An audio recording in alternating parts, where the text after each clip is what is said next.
Well, it is planting season, and farmers say each year brings a different challenge. This time around, they need rain, and they need it fast. Channel 5 Sierra Pisado found out the clock is ticking away for a Raymondville cotton farmer. Sierra?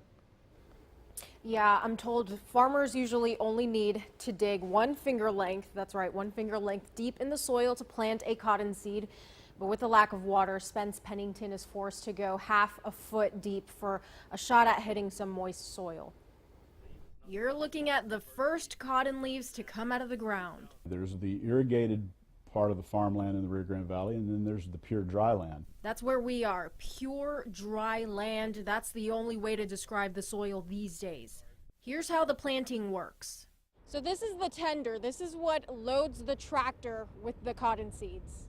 Planting would normally be done by now. We haven't had our average rainfall in certain areas over the past 2 years. In one area, we're over 10 inches behind just for 1 year. It's so dry, farmers are having a hard time planting for next season's harvest.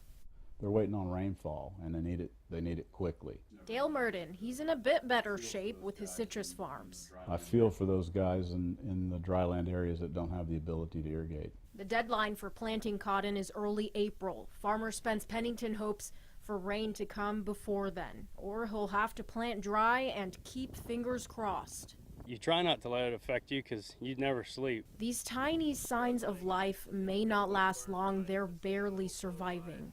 These north winds have been pretty drying. The sand keeps piling high with no rain to mix it all back in the ground. And that sand is like a sand blaster. It'll keep on eating the fragile leaves away. They say moisture is normally built up in the fall and winter months. This year that has not happened. Now farmers could have less of a crop. At worst, they'll have no crop at all, which means no money. Live in studio, I'm Sierra Pizarro for Channel 5 News at 5. And a note to Sierra's report, Dr. Samuel Zapata with the Texas A&M AgriLife Center says some plants are more vulnerable to diseases in dry conditions. It causes pests like the sugarcane aphid, for example, to become more of a problem. The aphid, we're told, can be a destructive force in a sorghum field.